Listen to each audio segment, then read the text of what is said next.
Alright. For my close-up, Mr. Moon. Well, I am from Irvine, California this lifetime, and I'm 33 years old. I am a psychic healer and a novelist, as well as a mother. Well, I was born with natural psychic and healing abilities. Pretty much since I was a baby, I could see spirits. I would have visions, dreams, read people's thoughts, have inner knowing, sense things that other people couldn't sense, know things that other people didn't know, and I slowly developed them over the years. I'm also an artist, you know, and I thought that for a long time I was just going to paint and write and be an artist, but several years ago, Spirit just said, nope, this is what you're doing, and it started taking up all my time anyway, so why not be compensated for it? And then as far as the healing work goes, I was born with some pretty mild healing abilities. I mean, people said that they felt better around me, but I didn't have any direct focus with it. And then when I was about 19, I got introduced to Reiki, and then from there it just sort of spiraled out into so many different modalities: theta, meditation, healing, diksha, intuitive massage. I mean, I really have studied a lot of different things. I don't necessarily have a certificate in any of them, but I've kind of harnessed all of my modalities with the help of my spirit guide Helen into one really effective prayer meditation that works really well for me and for my clients. And yeah, I've seen some really beautiful miracles happen as a result. So, well, that's interesting because I first started realizing when I was very young. You know, what it was was feeling like a fish out of water. Or a person who didn't quite fit in or belong here.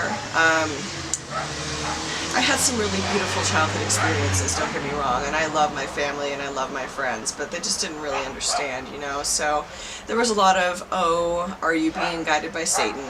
Growing up, because I grew up in sort of a, I call it pseudo-Christian community, because I believe to be a true Christian, you love and embrace all people, you know, not judge them and tell them they're going to hell. But I had a lot of that going on. I was called freak and witch and, you know, mean things from kids, but I also kept it kind of hidden in a lot of ways too. I didn't like announce it or shout it from the rooftops to everybody, but I would have these psychic moments that were kind of like on accident, and so that would create some awkwardness. But as I grew more into my power, it just became cooler and cooler. I just kept attracting more people who were on the same wavelength, and I'm really thankful for those experiences I had as a child, because I have so much more compassion for people who maybe don't fit in, you know. I don't know, I always felt like I was from another planet, and I'm pretty sure I am. Yeah, it was interesting.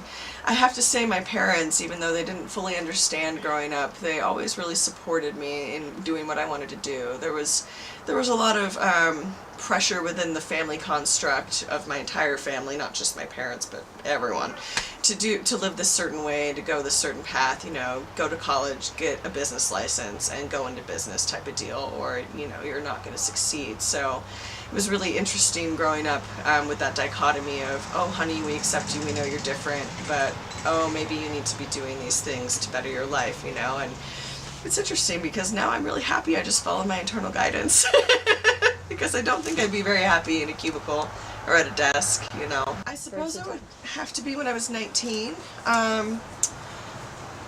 I was going to hypnotherapy school. That's another modality of healing I do. I forgot to mention I'm a hypnotherapist, specializing in past life regressions and future life regressions. My teacher, who was also my hypnotherapist, his name was Sonny Satin. He's since crossed over to the other side, but he introduced me to Reiki and laid his hands on me. And pretty much right after he did that, I said, oh, I can do that too. And so I just started practicing on people and asking them, can I lay hands on you when you don't feel well and do healing work? And the most amazing things would happen. My hands would get so hot and I would start vibrating, like my whole body shaking uncontrollably. People would be sweating, crying. Yeah, it was pretty gnarly. So from about 19 on, I started realizing my hands had this ability, and then I took it to a more mental place, you know. I think I was young too, so I maybe misused it a few times here and there. I definitely thought certain boys were cute and was like, oh, would you like some healing work? And now as a, fully aligned adult, I realized that that's probably wasn't the coolest thing to do. But so since then I've become more internal with my healing work, and I do the meditation, and I lay hands on people where the energy's really clear and there's really clear boundaries, I'm a pretty sexy lady. Or a sexual woman, so I like to keep it real clear. A Reiki attunement? That was interesting, I was in Hawaii with my gay husband, I call him, his name is Zach, and I was on the beach with my friend Malia, who was giving me my Reiki level 1 attunement along with him and some other kids. And it was beautiful. She said something to me I'll never forget, and I don't want to sound narcissistic saying it, but it was so beautiful, so I'm going to share it anyway. She looked at me after it was done, and I felt this definite shift within my being, and the wind was blowing like it is now, and there was all these signs from nature, and she looked at me and she said, you have the eyes of a saint and the heart of Mother Earth. Oh, I'm going to cry. And you need to learn to love yourself if you want to share that gift with the world, And so from there, I just tried to focus on loving myself, and interestingly enough, 2 days later, I got a gnarly kidney infection, and she said it was old hurt coming out, old spite towards myself and my parents. So yeah, that was really beautiful. Although I'd been laying my hands on people for years before then without any sort of attunement. My spirit guide and God were just like, go ahead. So Helen is my spirit guide. We have a special story.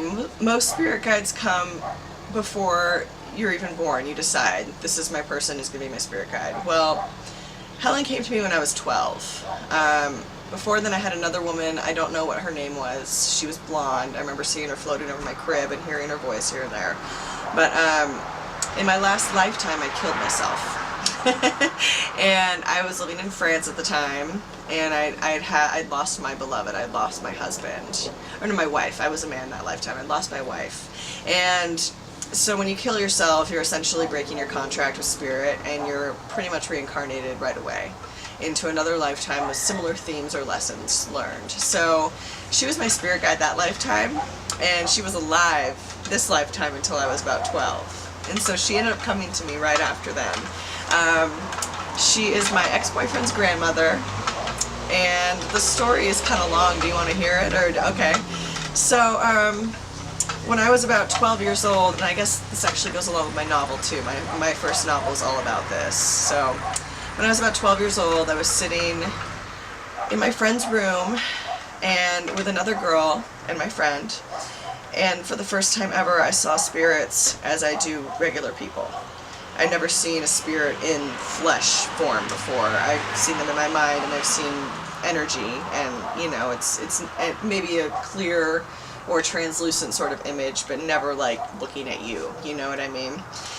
So there was this woman sitting on this desk with a man next to her, and she was like pin up, wearing this polka dot number with a hat, long brown wavy hair, beautiful, red high heels, red lips, and I was like, what is going on? And I look over, and there's a man sitting next to her. He's very tall, slick back hair, pinstripe suit, the mahogany wingtips, and very strong jaw. And I looked at my friends, and I was like, do you see them? And one of the women, one of the little girls at the time, she's a woman now, left shortly thereafter. She was very scared, and either thought I was making it up or I was crazy, which is I'm pretty used to by now. And my other friend was a little trepidatious, but she's like, okay, tell me what you're seeing. And so I described, and she's like, okay, well, that's weird, but you're weird, so. So years later, I was at my boyfriend's house at the time, Austin, and he had just left to go to work maybe, and his mother invited me to come into her room and hang out for a while. And so I was hanging out with her, and we were talking, and we were smoking a little bit of weed and having a good time. And my left ear started ringing really loudly, and to the point where I couldn't hear anything else, and I got a little dizzy. And so, yeah, there's these medical terminologies behind it, which are sometimes true, like you can have tinnitus or high blood pressure, but I'd also read recently at that time in a book that when your spirit guide or other beings are trying to communicate with you, oftentimes your ears will ring. Left ear for your spirit guide for most people, right ear for another being, and the reason that that happens is the frequency that these beings live in is so much higher than ours that when the sound finally reaches our ear, it kills the hairs in our ear and causes the ringing. So I was like, okay, well, someone's trying to reach out to me here. I didn't know if it was my spirit guide or not at that point. I was about 19. And I start looking around her room. Her phone rings. I'm listening to her conversation for a while, my boyfriend's mother, you know. I get up and walk around, and I come across this black and white photograph of her mother and just start bawling my eyes out. Goosebumps running down my body, and then followed by images in my mind. And these images were a woman, an old woman, in this pink sort of quilted robe with white fur trim, and she was dying of colon cancer. And that was all that I got, and I'm like, whoa. And so I figured that was the person I saw in the picture, and I'm like, okay, that's her mom, and she's trying to communicate with me, right? So I then went outside to get some air and kind of process for a second. I was crying because it was an intense vision, and I go back inside, and there's this fold. She had astroturf on her balcony, and there was a fold in it, and I tripped. And as I tripped, I saw her mother as an old woman tripping in my mind, and this woman tripping her. And she fell and cracked her head. And so then I was like, whoa, okay. So I went back inside, crying some more. My boyfriend's mother at the time was still on the phone, and I look over, and the sun is shining in through the shutters, and it's making these letters on the ground in front of me. And it's spelled out I-I-I-L-L-L-I. And I went, oh, Eileen? And right then, Robin was her name. My boyfriend's mother turned and looked at me, and she said, what did you say? I said, do you know someone named Eileen? She's like, Eileen was my mom's best friend's name, but that's the only Eileen I know. And I was like, ah! And at that moment, she turned, and her elbow hit a piece of marijuana that was sitting on her desk and knocked it off the table onto the floor. And I said, Robin, you knocked the pot off the table. And in my mind, I heard, Helen, you knocked the pot off the table. And so what had happened was Helen, her mother, was in bed dying of colon cancer, but her friend was over, her best friend, and she was going to get up and make her some tea, just because that's the woman that she was, you know. And so she got up, and her friend purposefully knocked something off the table so she could trip her, to help her ease her passing, because she could see how weak and hurt she was, you know. It wasn't malicious. But so I ended up seeing that, and then when Robin hung up the phone, I told her all about it, and she went, oh my god, you know. And we had this whole it started off with laying my hands on people and having them feel a little bit better, and now miracles. I mean, I could just cry thinking about it. I'm such a crier, such an easy crier. I mean, I just see so much beauty all the time. Like, my life is so beautiful. I feel like I get to touch people's lives all the time. I get to touch children's lives and animals' lives, and I watch people transform and blossom before my eyes all the time, and it's fucking miraculous, and I couldn't ask for a happier thing to do with my life. It depends. So each person is different. The gist, the formula I use for healing is the same, but the experience that I have each time is different. Essentially, I go into a meditative state, I enter the theta brainwave, and I leave my body and go to the seventh plane of existence, or to pure God consciousness, where time doesn't exist, instant miracles and healings are possible, and I essentially humbly ask God to do things in a certain way, very specifically, and then I just step back and let God do it. Each time what I see is different. A person who's getting their liver healed, like today, looked completely different than a person who had their liver healed a couple weeks ago with me. You know what I mean? And healing always takes place in layers. I've seen instant miracles, like a person with, well, what was the most recent one?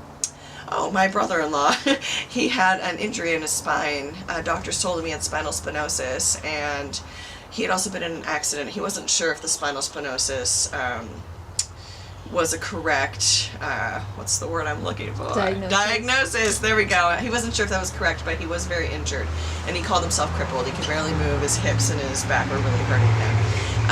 And he called me one night and asked if I would do a healing for him, and he had no pain after 10 minutes. And then he went to the doctor when I visited him a couple weeks later, and they said, your back is fine, and I don't know how that happened. So sometimes it's instant, sometimes it needs to unfold more slowly. I leave it all up to God, you know, because process can be a really beautiful thing too. But yeah, I've seen some really trippy stuff. I did an exorcism for a little girl in Scotland, probably 6 months ago now. She was, she was speaking in different voices and picked up her mother and threw her across the room, cutting, like really intense, you know, their house smelled like sulfur, and yeah, I just put all my faith in God, and she projectile vomited, and so did her mom, and then they were fine. And their house didn't smell like sulfur anymore, you know, so it's just different every time. It depends on what people want to come and talk to me about, you know. Sometimes things don't really move for people because they're not meant to yet. I just, I try not to attach too much to the outcome. And I try not to let my malaligned ego get in the way. I don't think that ego is a bad thing, actually. I think that they're necessary for us to have our individual focused energies here in these physical bodies. But yeah, sometimes when I was younger, I'd get really hung up on, oh, is this even working, or oh, am I even right? And now I don't even think about that. If I'm right, I'm wrong, doesn't matter. I just listen to my inner guidance and share it. And if it's meant to be, it's meant to be. And if it's not, it's not. And if it's going to help them, it's going to help them. And if it's not, it's not. So when I was in my early 20s, I lived in Moore Park in Simi Valley area. I was living there with one of my oldest friends in her boyfriend's mansion. It was a really, really tough time in my life. I had some cocaine addiction and other addictions going on, and it was a kind of a darker period, so the fact that I came across a haunted mansion kind of was appropriate. It was sort of a reflection of my internal world, you know. So I was driving with this man one day after I'd done a fairy card reading for him. At that time I read fairy cards and angel cards. Now I don't use cards at all, but I was really into cards when I was like in my 19 to 25 era. So we kind of got this message from my cards to go driving in the wilderness, and he said, oh, I know this really remote place, like let's go driving in the wilderness there. And so we went through this like suburban community and came to this dirt road with this janky fence in front of it that's like no trespassing. And he's like, oh, we come in here all the time. So we passed through and we're driving up this windy sort of dirt road, and I look over to the right and there's like this huge estate and it looks run down, you know, and I'm like, what is that? And he's like, oh, that's the old Marr family ranch. It's abandoned, this and that. And I'm like, we need to go there, you know what I mean? So we drove up. There's like this long road that leads to this circular driveway. In the middle of the driveway there's this pond with a big old willow tree in front of it, or something. There was, actually, because the place has since been torn down and made into a suburban complex. But at the time there was a large willow tree hanging over this pond, big circular driveway, grand entrance, big doors. And it was sort of this mostly one-story ranch-style mansion home. And with another offshoot that kind of had one story up, like an upper area that was like a loft almost, and then a tower on the front of the house with like this tiny little chamber inside of it. And immediately upon seeing this place, I remembered some dreams I had of it earlier on, maybe a year before then. And I was like, oh, well, I'm having deja vu, I've dreamt about this, and I definitely meant to be here, you know. So we went inside, and it would have been beautiful in its time. There was huge rafters with intricate carvings on them, and this like great hall sort of area when you walk in. And then there was this little sitting area followed by another little nook, and then you turned around again and you got into the kitchen this way. And then if you went through the grand sort of ballroom-ish feeling area, there was another door that swung that went into the kitchen. And so the first interesting thing that happened was that we walked through the door that swung and went around and came back around again, and the door was locked. Tried to push it open, it was locked. And then I heard distinctly a little girl crying. Then I saw the spirit, the ghost of a little girl sitting in the corner covering her mouth doing this. So freaking heavy. So then we went around, unlocked the door, and where we had just been in the kitchen, there was a dead bird on the counter. I mean, we literally were just there, and there was no dead bird, and there's a dead bird, right? So I'm like, oh, there's some fucked up shit happening here, right? And so we started walking around, this guy Colin and I, and there's these two really long hallways with bedrooms on either side of them, and these little closets, and we would walk down them and just be freezing. And a sign that there is a spirit or a ghost around you, particularly a ghost, tends to feel really, really cold, although a spirit, temperature-wise, is often colder too. Definitely colder, but this was like chill to the bone, like, whoa, why is it so freezing right here? And I ended up seeing a few women, and one or two of them with some children with them too, these ghosts of naked women with these children. What the fuck is going on here, right? So we're walking in and out of these rooms, I'm hearing things. My friend Colin, who's never had a psychic experience in his life, is also hearing things, right? So we decided we want to smoke and chill out for a minute. So we go to the furthest bedroom down one of these hallways, which leads to an outside area, which leads up to that loft I told you about before. And we were like, oh, well, let's look out here first, and go up the stairs, immediately get this, like, really, like, we're not supposed to be there feeling. But we went up the stairs anyway, looked out these windows that I had dreamt about specifically also, and across the roof, out this window, was this little, tiny little tower, and I could see that there were ghosts in it also, and I was like, what is going on here, right? So we go back downstairs and smoke in this end bedroom, and I see this, I mean, it's a few minutes before this happens, but I look over to one of the open doors, and there's this black sort of shadow moving towards us. And it's starting to move faster. And I pushed Colin out of the way and got knocked over by it. A few moments later, I was, I left out a part. I was doing a card reading earlier on that rooftop area that I told you about. We did a card reading, and I got that there had been ritual sacrifice taking place there, murder, and that it was some kind of cult.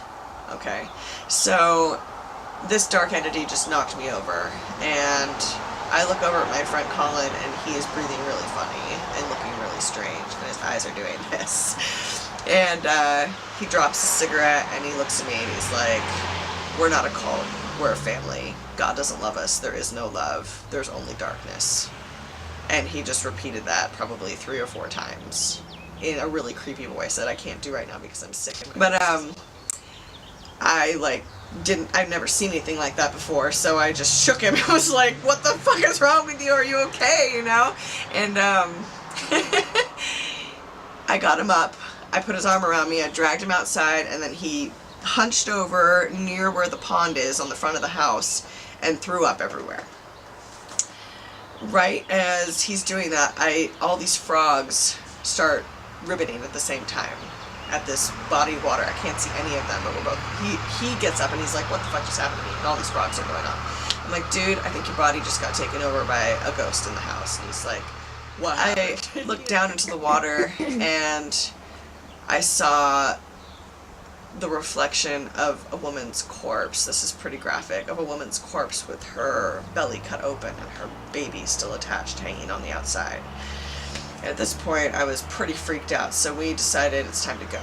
So we ended up leaving, and I got back there about 15 times with different people. Sometimes really freaky things happened. Sometimes nothing happened. I met my husband at a little festival called Rebirth. The only festival I've really ever been to. It's like a tiny offshoot of Burning Man. I was going there to do healing work and psychic work with my gay husband, as I mentioned, Zachary. And I walked past this camp with him, and this big old tree trunk of a man named Pops said, young lady, do you want to smoke a joint with me? And I said, yeah, I do. And so I sat down with him, and he was surrounded by some other people, and Mike, my husband, was one of them. I didn't get so much as a sup the first time I met him, and I thought he was kind of a dick, but shortly thereafter I started dating his friend, Doc, and I also became really good friends with Pops' daughter, Amber Ray, and she invited me to come house sit for her while she went to Burning Man. And she really liked my vibe, I really liked hers, and she said, you can live here too if you want. And so I was living on this land, this beautiful, beautiful land, intentional community called Some Land on the Big Island of Hawaii. And staying in Amber Ray's house for a little while, dating this guy Doc, getting to know Mike a little bit here and there, but he seemed very closed off and walled up, and he was for good reason, you know. So we just sort of connected over about, I don't know, 4 or 5 months, something like that. And then one night, I just couldn't really take it anymore, and I told him how I was feeling and that I was going to end it with Doc in the romantic way. And he said, well, let's close one book before we open another. I said, okay. So I ended it with Doc, and he was pretty graceful about it. And then a few days later, we were together pretty much, you know, and we moved in together. Oh my God, I'm such a sap. We moved in together, I don't know, a few weeks later, just so fast, and we were so in love. We lived in this tiny little 12 by 12 tarp structure, but I've never been happier, you know, like I was so dirty, so moldy, but so in love and so happy. And yeah, then about 8 months later, Mike proposed to me on one knee deep in the ocean in Waipio Valley, one of the most beautiful places in the world on the Big Island. And as soon as I said yes and started crying, a wave knocked my naked ass straight up the beach and then sucked me back out. I can get a wipe if you want. We're good. Hold on, I gotta reframe it. So she's in the, there we go. And here's my beautiful daughter. So, yeah, he proposed to me, and we waited for a while before we got married. And, you know, it's been the most challenging and the most beautiful experience of my life. You know. Oh. He's definitely a solid rock and a really beautiful soul and a really beautiful person. And we made this amazing little person sitting on my lap. So what's it like being a mom? It's everything. Every emotion that I've ever felt times 5. I don't want to exaggerate and say times 50. I was about to, but it's times 5. It's beautiful. It's frustrating. It's mind-boggling. It's everything. And most of all, it's just astonishing to watch her grow, you know, just the physical act of growing and watching her get things and be like, wow, this concept makes sense to me now, you know, and her laugh is the best ever, and she's so funny. Yeah, it's like, you think you know what love is. Like I was just describing my love with Mike. It's just really deep and really beautiful, you know. It's nothing compared to my love for her. Like, I didn't even know my heart could be that opened. I didn't even think it was possible, you know, and I'm a pretty loving person. Like, I really love people, you know what I mean, but nothing like this. Yeah, the bond and the connection is just there always, even if she says it's not, and she's mad at me. Yeah. It's definitely been very deep experience, and I feel like I'm healing a lot of my own internal female wounds and trauma from childhood by being her mother, you know, and trying to pass down that healing to her and all the future generations. What do I see in my future? Well, my dream since I was about 19 is to open a wellness retreat. I have a very specific vision of what that looks like. And I'm hoping that if everything aligns properly, that I'll be working with Leo Castrance at the Good Vibes Retreat and helping him design that and create a beautiful space for people to heal. Multifaceted with lots of different workshops, techniques, lots of different healers coming in, lots of massage therapists, spa treatments. I want the whole 9, you know what I mean? And I also would like to live sustainably in an earth ship or in a cob home or a hobbit hole and grow food, grow medicine, and write books and paint, raise my beautiful daughter. And of course grow old with my beautiful husband. I have written a novel and I would love for people to read it and buy it and read it even more. That'd be awesome. It's self-published on Lulu.com. It's called Goddess of the Waterfall, number 37. Book 1 is Suburban Magic. It is an autobiographical fictional tale about my upbringing as a psychic in the suburbs, and very much questions the social norms and paradigms of our time, especially in Southern California, and dares people to question their own reality. I'm also a psychic healer, and I'm open for appointments with anybody, anytime, as long as they are not abusive. And I work on a sliding scale, and I rarely turn anybody away. And my mission is to help people and to be of service. I do have words of advice for others. Your internal guidance is the most important thing that you can listen to and follow. You are God. Your heart does not lie to you. And your internal alignment is much more important than pleasing others. If you can get yourself into alignment and feel good on a consistent basis, you will attract good feeling experiences into your life. If you don't feel good on the inside, guess what? You're not going to attract good feeling experiences. And so, live a happy life, be happy first on the inside, and all the stuff that you think is going to make you happy will come effortlessly. Oh, that was so good. That was good. The end.